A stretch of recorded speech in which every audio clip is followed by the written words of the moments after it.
Hi, this is Professor Stugard, and in this video, we're going to learn how to do a few more things with Python using our Jupyter notebooks and the Anaconda distribution. So, again, I have my Anaconda navigator open. I want to launch my Jupyter notebook, and here we go. So, obviously, when we are doing data science or machine learning, well, the first thing we need is data. We need to make sure we include data. So I have a CSV prepared. I'm going to upload it. So I want to upload it into my environment. I'm going to look on my desktop, which is where I saved it. And we're going to take the spreadsheet Fantasy Top 200. And I'm going to upload that CSV file. So again, I have fantasy_top200.csv, upload it. And we can see if we scroll through, again, I have some of my different Python programs. And now down here, I have a factbook database. And at the very, very bottom, my fantasy_top200.csv.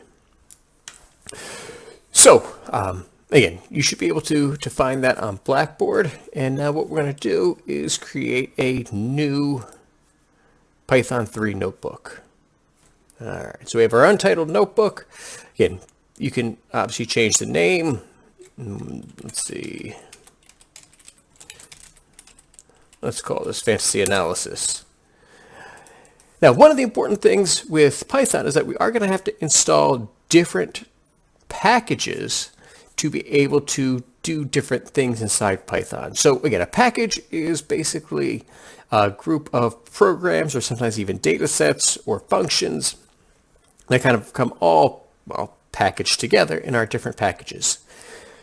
One thing that makes Python different is that when we use specific functions from different packages, we do need to denote this in our code.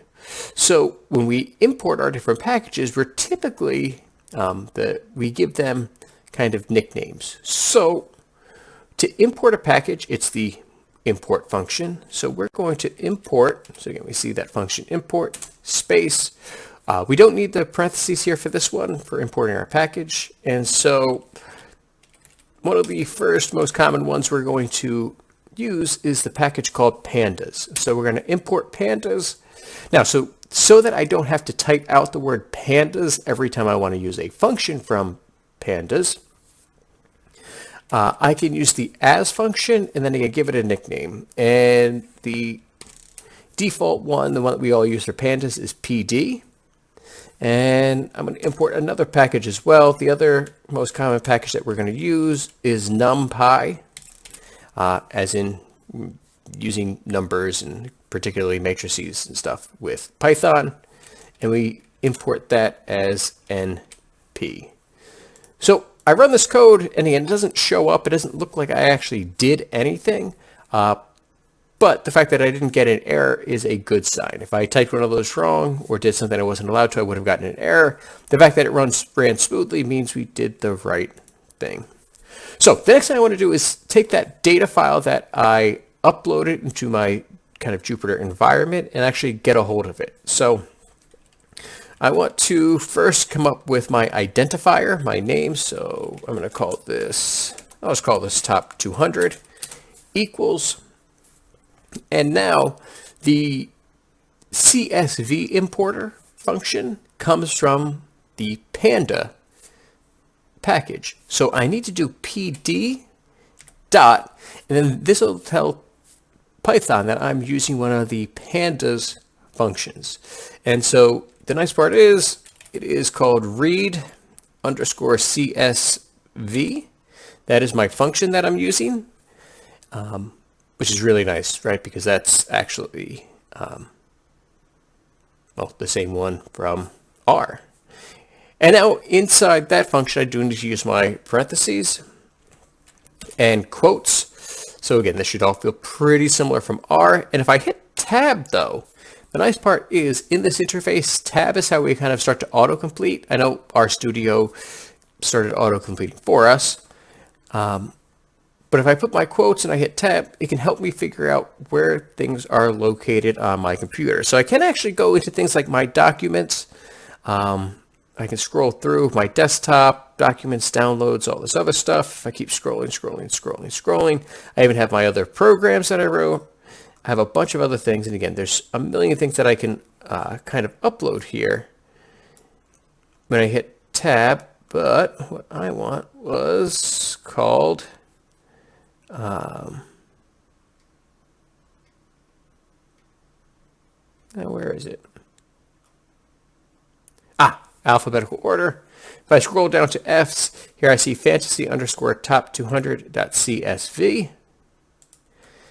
And that will absolutely,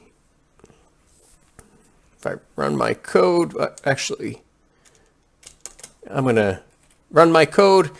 Again, nothing happened because I was just storing top 200. But now if I try to inspect top 200, it imports my data file. So I have my top 200 fantasy football players. Number 1, well, actually starts at 0. So the indexing here with Python is it starts with the number 0. And we're going to see that come up quite a bit, especially when we talk about arrays and matrices and where do we start counting with lists. Because mathematicians typically start counting with 0. 0 is the first number, right? When you're born and you first exist, you are 0. It's not until after you've been alive for a year that you're 1. But that kind of runs counterintuitive to how the rest of the world thinks. So the indexing is important. But boom, there I go. I see I have my data frame top 200. I can do a bunch of things that we would typically do with in R as well, that I can investigate the head. I can also filter. The nice part about this is that the filtering is actually pretty straightforward. With this data frame, let's say I only want to look at the tight ends for fantasy purposes. I want to see where they are ranked. So if I want to filter my data frame, first I type out the name of my data frame. So in this case, I call my data frame top 200. I'm going to use square brackets to say that, again, I'm working inside of this data frame. And then I want to identify which variable it is that I'm looking at. So I'm going to start with, I want to look at the position. I want to filter just by tight ends. So I need to do top 200 again, dot POS. And again, capitalization matters. This is a case sensitive language. And then equals, and obviously tight end is going to be a character. So quotes TE. And let's run our code and invalid syntax.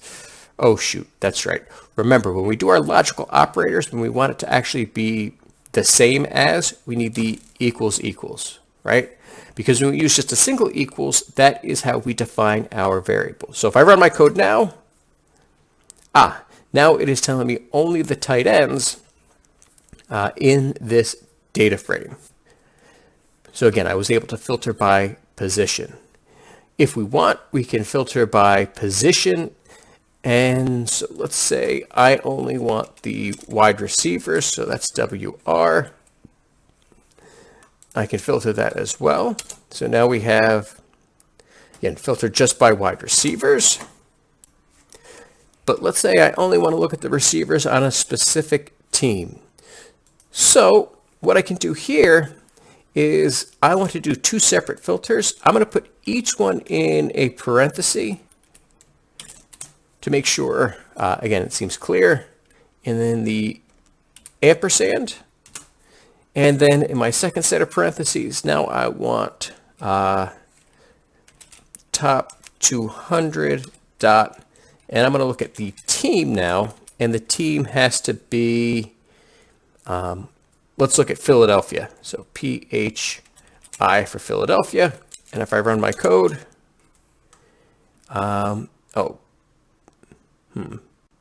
PHI is not defined. Shoot, maybe it's PHL. Nope. All right. Oh, I know what I did. I forgot to put this in quotes. And I run it now. There we go. We see that the receivers for the Philadelphia Eagles are A.J. Brown, Devonta Smith, and Quez Watkins. And so, again, we can play around with our data frames and do our filtering that way. We can also do other filters as well. So let's say we want wide receivers and we want their rank though. So let's say the top 200 dot rank, and this should be a number. So we want, let's say the number is less than 10. And let's see if that works. And there we go. We see that we now have our data frame filtered only to the position wide receiver and only for the ranks that are in the top 10. So again, we can combine our different logical operators to filter our data frames however we would like. All right, so again, play around with this data set, try different filters, look for different things, and have fun.